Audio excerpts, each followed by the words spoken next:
Morning, ordinary Tuesday morning, a single phone call turned my safe, predictable life into a nightmare I never saw coming. My name is Emily, and I'm 32, and I'm a high school math teacher.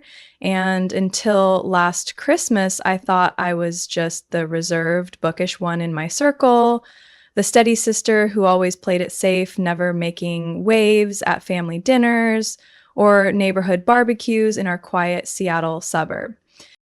The call came at 9:17 a.m. on December 20th, just as I was finishing grading algebra tests in my classroom, the faint hum of student chatter echoing from the halls, blending with the scent of whiteboard markers and freshly printed worksheets. I saw Kate Sullivan's name on my phone, my childhood best friend, the bubbly barista who'd stuck by me through awkward teenage years, late night study sessions, and the heartbreak of my first breakup, and answered with a smile, expecting her usual cheerful gossip about the coffee shop. But her voice trembled, a shaky whisper that froze me mid-sentence, the papers in my hand slipping to scatter across my desk like fallen leaves, their edges rustling against the wood. I I don't know how to tell you this. There's a video of you on a porn site. The world tilted. The papers slipped from my hands, scattering across my desk like fallen leaves, their edges rustling against the wood in a sound that felt deafening in the sudden silence. My ears rang, a high-pitched whine that drowned out the distant laughter of students in the hallway as Kate stammered through an explanation, how she'd stumbled across it while scrolling late at night on her laptop, researching a marketing trend for her job. How she recognized me instantly, even through the grainy, blurred footage. I barely heard her, my breath catching in my throat, my chest tightening like a vise. My hands shook as I grabbed my laptop from my bag, the cold metal pressing against my palms, its weight a stark reminder of the normalcy I'd lost in an instant. I typed in the URL she whispered, my fingers hesitating over the enter key, dread pooling in my stomach like ice water. But I forced myself to click play, and there I was, naked, vulnerable in my own bedroom. The footage was grainy, shaky, the camera jerking as if hidden, but unmistakable. My face flickered in and out of focus, obscured by a cheap blur filter, but the setting was clear. My bed with the patchwork quilt my mom made, my nightstand with the chipped ceramic lamp I'd kept for sentimental reasons, my life exposed for strangers to devour, their comments scrolling beneath the video like venomous snakes. I'd never filmed anything like that. Not a single intimate video, not even a flirty photo for Ryan. He'd teased me about being too vanilla, his laughter echoing in my memory as we'd cuddled on the couch, but I'd laughed it off, thinking it was just his way of joking, his playful jab at my cautious nature. My mind raced, scrambling for an explanation, but all I felt was a tidal wave of humiliation crashing over me, hot and suffocating, burning my cheeks, tightening my throat.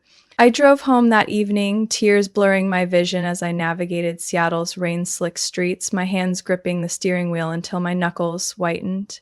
I tore into my apartment, the familiar scent of lavender candles replaced by a sour dread, ripping apart pillows, flipping the mattress, checking every corner in a frantic, desperate search until I found it. A tiny black camera nestled inside the base of my bedside lamp, its lens glinting like a cruel, unblinking eye watching me even now. Its presence a violation so profound it made my stomach churn. Another in the smoke detector above my bed, hidden behind a false panel I'd never noticed, its sleek design blending into the ceiling. A third behind the flat-screen TV in the corner, disguised as a cable connector, its cold metal mocking my trust. Someone had invaded my sanctuary, turned my private moments I'd shared with Ryan in what I thought was love, into a public spectacle, and I knew, deep in my gut, with a certainty that chilled me to the bone, it was Ryan. My boyfriend of 3 years, the charming software engineer with the easy laugh, the dimpled smile, and the knack for fixing my Wi-Fi when it crashed during movie nights, the man who'd moved in 6 months ago, whose late-night work calls and secretive smiles I'd brushed off as part of his high-stress job at a tech startup in Bellevue, whose quiet moments I'd cherished as signs of his dedication. My knees buckled, and I sank to the floor, bile rising in my throat, the taste of betrayal bitter on my tongue, sharp as the edge of the lamp I just dismantled. Shame burned through me, a searing heat that made me want to hide, followed by a cold, paralyzing panic that gripped my chest, squeezing until I couldn't draw a breath. How many people had seen this? How long had it been out there? Weeks, months? Since that first night he'd installed those cameras while I slept beside him, trusting him completely. And why? Why would Ryan, the man I'd loved, do this to me? I couldn't breathe. My phone buzzed again. Kate asking if I was okay, her voice laced with worry, cracking with the weight of her helplessness. I couldn't answer. All I could do was stare at those cameras, each one a betrayal sharper than the broken heart I'd never expected, cutting deeper than the scattered test papers on my desk. Their presence a silent scream in the quiet of my apartment. Ryan was behind this, I knew it in my bones, in the marrow of my being, a truth as undeniable as the equations I taught my students. But knowing didn't tell me how to fight back, not yet. I felt like a stranger in my own skin, my quiet, predictable life, unraveling in ways I couldn't comprehend, the walls of my sanctuary closing in, suffocating me with their betrayal. The next morning, I called in sick. My voice was steady over the phone to Principal Harris, a lie I'd honed over years of balancing lesson plans and parent conferences, of nodding politely through faculty meetings and teenage tantrums, my tone calm and professional as I claimed a sudden flu. Inside, I was a wreck, my hands trembling as I gripped the phone, my chest tight with fear, my heart racing like it wanted to escape my rib cage. But I wasn't about to let Ryan see that. He kissed my cheek before leaving for work, his casual "feel better, babe" dripping with a smugness I hadn't noticed before, a smugness that now made my skin crawl, his lips brushing my skin like a snake's touch. The door clicked shut behind him, the sound echoing in the silence of our apartment, and I got to work, my mind racing like a machine I couldn't turn off, its gears grinding with a fury I didn't know I possessed. First, I grabbed his laptop from the living room. It sat on the coffee table, open to some coding forum he'd been browsing, the screen glowing accusingly in the dim light of early morning, casting shadows across the room I'd once called home. He'd always been careless with it, leaving it unlocked half the time while he showered or slept, complaining about how I nagged him to be more secure, his voice teasing but edged with irritation. I plugged in a USB drive I kept in my desk for work backups, small silver, a tool of my trade, and copied everything: emails, browser history, cloud backups, even the encrypted folders he thought I'd never touch, their names cryptic and chilling like Project M. My hands shook as I worked, the mouse slipping under my sweaty fingers, the cursor trembling on the screen. But I kept going, driven by a fury I didn't know I had. A fire that burned away the panic and replaced it with purpose, its flames licking at the edges of my fear, turning it into steel. Next, his phone, left charging on the kitchen counter. I knew his passcode from months of watching him type it absent-mindedly while we ate dinner or watched TV, his fingers moving lazily over the screen. 1, 2, 3, 4, a password so simple it was almost laughable now. A testament to his arrogance, his belief that I'd never suspect him. I mirrored it to my own device, downloading texts, call logs, and app data before wiping my fingerprints off the screen with a dish towel, my heart pounding like a drum in my chest, its rhythm a steady beat of resolve. I found chats with tech forums, threads about discrete recording devices and revenge porn laws, each message a nail in his coffin. I couldn't wait to hammer down, their words cold and clinical, his excitement palpable even in text. I needed help, so I called Michael, my older brother, a seasoned lawyer in Portland who'd seen every kind of dirtbag in his 15-year career, his voice a familiar anchor in the storm of my life. I didn't cry when I told him. I laid it out like a case, my voice steady despite the ache in my throat, the lump I swallowed back, the videos, the cameras, Ryan. His voice was steel on the other end, calm but sharp like a blade cutting through fog, its edge slicing through my despair. "Stay calm, Em. We're gonna bury him, pack a bag, and get out of there today. Don't give him any warning." By noon, I was gone. I threw clothes, toiletries, and my laptop into a duffel bag, the weight of it heavy with the memories I left behind. The framed photos on the mantle of us at the beach, the shared cookbook on the shelf we'd filled with sticky notes, the promise ring he'd given me on our second anniversary that now felt like a chain, its gold band mocking me from the nightstand. I left a note on the kitchen counter saying I was staying with my parents to recover from my illness, a half-truth that kept Ryan off my trail while I figured out my next move, its ink smudging under my shaking hand. My childhood home in Seattle became my war room, a place of safety amid the chaos, its familiar scent of pine and lavender a balm to my raw nerves. Mom fussed over me with tea and worried glances, her hands trembling as she smoothed my hair, her eyes searching mine for answers I couldn't give.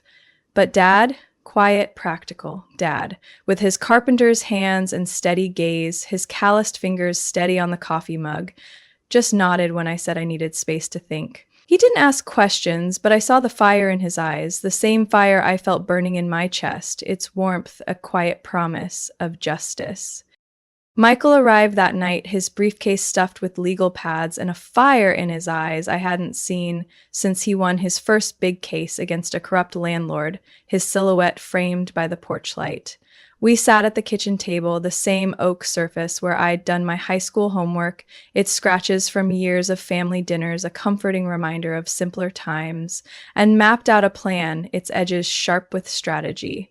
He connected me with Lisa Carter, a civil attorney in Seattle who specialized in privacy violations and had taken down tech predators before. Her voice on the phone, brisk and reassuring. I handed over Ryan's data, every file, every byte, and watched as Michael's team dissected it like surgeons, their laptops glowing in the dim light of the kitchen, casting shadows on the walls.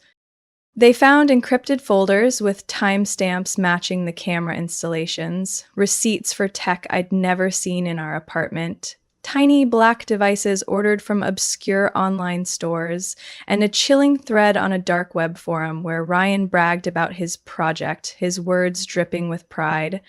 I wasn't just a victim, I was a witness, and I was arming myself for battle, my resolve hardening like concrete under pressure.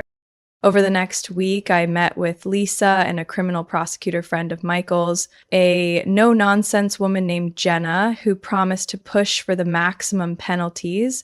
Her office walls lined with framed accolades. We reviewed every detail, camera placements, video timestamps, Ryan's digital footprint, spreading the evidence across the table like a map, its lines connecting the dots of his betrayal. I felt like I was back in my classroom, analyzing equations for patterns, but this time the stakes were my life, my dignity, my very soul. I couldn't sleep, my mind replaying every moment with Ryan, his laughter over breakfast, his touch in the dark, his lies whispered like promises. But I kept going, driven by the need to protect myself and others who might fall into his trap, my determination a shield against the nightmare. Ryan didn't suspect a thing at first. When I didn't come home after 3 days, he called, his tone dripping with fake concern, his words syrupy sweet like he was auditioning for a role in a soap opera, his voice smooth as honey but edged with impatience. "Babe, you okay? Your mom said you're still sick. Want me to bring you soup?" I mumbled something vague about needing rest, my voice flat, and hung up, letting him stew in his own ignorance, his unanswered calls piling up like bricks on my voicemail. But then the mask slipped. A week after I'd left, he texted me a link to one of the videos, followed by, "Guess you've seen this by now. I only posted a couple. No big deal, right?" No big deal. My blood boiled, my fingers tightening around the phone until my knuckles whitened, the screen pressing into my palm like a brand, but I didn't respond. I screenshot the message and sent it to Lisa, my pulse racing with rage, its rhythm a staccato beat in my ears. He kept going, each message more unhinged than the last, like he was unraveling in real time, his words spiraling into madness. I was depressed, okay? Porn's my outlet. You wouldn't get it. Then, "You made me feel like less of a man, Em. I had to take control somehow." He was rewriting the story, painting himself as the victim, me as the cold, controlling teacher who'd driven him to this. Me, the woman who'd cooked him dinner, laughed at his bad jokes, trusted him with my heart, my home, my body. But it didn't stop there. He started spreading lies, told mutual friends I'd agreed to the videos, that I was into that kind of thing, and he was just helping me explore, his voice smooth as he spun the tale at the local bar, his laughter ringing in my ears through their hushed reports. The rumors hit my workplace next. I taught math at Lincoln High, guiding students through algebra and geometry, their faces bright with curiosity as I explained quadratic equations, many of whom I'd mentored through tough exams and teenage doubts. Their thank you notes pinned to my bulletin board. Parents complained, whispering in the hallways, their voices sharp with judgment, and by week 2, Principal Harris called me into his office, his face grim under the fluorescent lights, his tie askew with stress. Emily, we can't have this kind of scandal. I'm sorry, but we're letting you go. My job gone just like that, my reputation shredded by Ryan's lies, leaving me standing in the parking lot with my box of teaching materials, textbooks, chalk, and a framed photo of my first class. Tears I refused to shed burning in my eyes, their sting a silent vow of revenge. Then came the doxing. My phone number, address, and social media profiles appeared on sleazy forums, 4chan, Reddit, places I'd never ventured, their dark corners filled with vitriol. Strangers flooded my inbox with filth, propositions, threats, photos I deleted without opening, my stomach churning with every ping, its acid bite a constant reminder of my vulnerability. One guy showed up at my old apartment, banging on the door until the neighbors called the cops, his voice slurring through the wood. "I know you're in there, you little slut." His words echoing in the empty hall, their venom seeping through the cracks. I was staying with my parents by then, but the fear followed me, a shadow I couldn't shake, its weight pressing on my chest as I locked the doors each night. Ryan thought he'd break me. He thought I'd crawl back, begging him to stop, to take the videos down, to save me from the nightmare he'd created. His confidence a mirror of the arrogance I'd once admired. He underestimated me again, his hubris blinding him to the strength I'd been forging in secret. I didn't crumble. I fought, my fury sharpening into a weapon as cold and precise as the equations I'd once taught, its edges cutting through my fear like a blade through paper. Michael introduced me to Ethan, a hacker friend with a quiet demeanor and a knack for finding what people tried to hide. His glasses reflecting the glow of his laptop in Michael's Portland office, his fingers flying over the keyboard like a pianist at a concert. Ethan cracked Ryan's digital life wide open, his work a symphony of clicks and code, and I watched, my heart pounding, its rhythm a steady drumbeat of resolve. The encrypted folders? Transactions with escorts, payments to shady deepfake sites that could fabricated parts of those videos, turning my real moments into something grotesque, their metadata a trail of breadcrumbs leading straight to Ryan. Ethan traced IP addresses, linked them to Ryan's accounts, and handed me a goldmine of evidence. Chat logs where Ryan bragged about his project, forum posts where he sought advice on covering his tracks, and bank statements showing thousands funneled into dark web accounts. Their numbers a testament to his greed. I wasn't just in those videos. Some were doctored, their pixels stretched and altered, but the cameras were real, their cold metal a silent witness to his betrayal, and that was enough to hang him, its weight a promise of justice. Next, I contacted Cyber Civil Rights Initiative, a group I'd read about in the news, fighting online harassment with the ferocity of a lioness, their website a beacon of hope in the dark. They pressured the platforms, Pornhub, Xvideos, to scrub the videos, their legal team issuing takedown notices faster than I could blink, their emails a lifeline in my inbox. Then they helped me file lawsuits against Ryan for defamation, invasion of privacy, and emotional distress, each document a hammer strike against his facade, its ink a seal of my resolve. Lisa, my civil attorney, dug deeper, hiring a PI named Tom who'd worked undercover for years. His trench coat a shadow in the Seattle rain, his voice gruff but steady. Tom uncovered Ryan's past, 2 ex-girlfriends with similar stories, coerced into silence by his threats, their faces pale in Zoom calls as they described the cameras, the lies, the control. One came forward after Tom tracked her down in San Francisco, her testimony a dagger in Ryan's crumbling facade, her voice steady as she said, "He did this to me too," her eyes hollow but resolute. "I wish I'd fought back like you," her words a mirror of my own journey. A bond forged in shared pain. I didn't stop there. I reached out to Sarah Nguyen, a journalist I'd followed on Twitter, known for exposing tech predators in Silicon Valley, her byline, a symbol of truth in a world of lies. I sent her the evidence, videos, chats, bank records, and she ran with it. Her story breaking on the Seattle Times within days, its headlines screaming, "Seattle man behind revenge porn scheme exposed." Ryan's smug grin vanished from his LinkedIn profile when his employer, a mid-sized tech firm in Bellevue, fired him. Their PR team issuing a statement distancing themselves from his abhorrent behavior, their words a public shaming I savored in silence. The FBI swooped in after Ethan, found offshore accounts tied to Ryan's side hustles, money laundering, fraud, payments to illegal sites. Their numbers a labyrinth of deceit.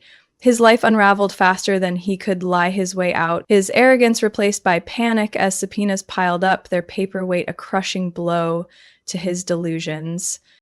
He tried calling me once, his voice cracking, desperation seeping through the static of my phone, its buzz a sharp intrusion in the quiet of my parents' living room. I'm sorry, I'll fix this. Just tell them it was a misunderstanding." I hung up and forwarded the recording to Lisa, my heart steady, my resolve unyielding, its beat a quiet triumph in the face of his pleas. He was done. Done with me, done with his lies, done with the life he'd built on my pain, its foundation crumbling under the weight of his own actions.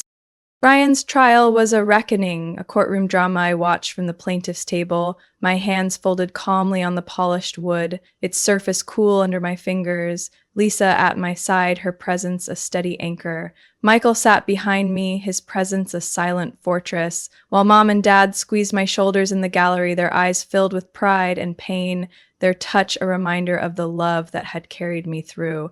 Last month, a judge sentenced Ryan to 25 years. Revenge porn, fraud, identity theft, the list went on, each charge a testament to his greed and cruelty, its weight a final judgment on his soul. In prison, word got around about what he'd done, how he'd preyed on women, used their trust to fuel his ego, his name a curse among the inmates. Other inmates didn't take kindly to men like that. He got jumped twice in his first week, ribs cracked, pride shattered. His screams echoing in the concrete halls, their sound a distant echo of my own nightmares. He tried hanging himself with a bed sheet, but the guards cut him down, leaving him on suicide watch, forced to live with the hell he'd built for himself, day after endless day, its bars a cage of his own making. Me, I took the settlement money, 6 figures from civil suits, and started Safe ID, a tech firm that protects digital identities, its offices a beacon in Seattle's tech district, its mission a promise to others.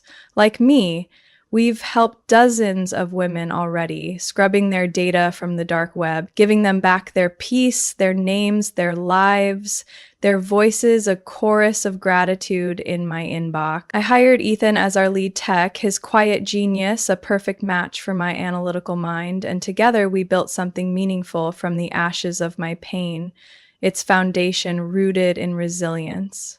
Last week, I spoke on Women Rising, a morning show on NBC, about privacy rights and the power of resilience, its studio lights bright against my faith. The host, a sharp-witted woman named Marissa, called me a trailblazer, her voice warm as she asked how I'd turned trauma into triumph, her questions a mirror of my journey. My parents watched from home, Mom crying proud tears, her sobs a soft melody in the background, Dad texting me a thumbs-up emoji, his version of a standing ovation, the kind he'd given me at my college graduation years before this nightmare began. Its simplicity a quiet testament to his faith. I'm not the reserved sister anymore, the one who faded into the background at family gatherings, nodding politely while my siblings laughed too loud, their voices drowning out my own. I'm Emily, the woman who turned a nightmare into a mission, who faced the darkest betrayal and emerged stronger, sharper, more alive, my spirit aflame forged in the crucible of pain. As I sit in my new office overlooking the Seattle skyline, the rain tapping softly against the window as it did that fateful December, its rhythm a soothing lullaby, I smile, not at Ryan's ruin, but at my own strength. He thought he'd bury me, erase me, reduce me to a broken shell, his camera is a monument to his control. Instead, he lit the match that forged me anew. And I've never felt more like myself, my heart a steady beat of triumph in the quiet of the rain.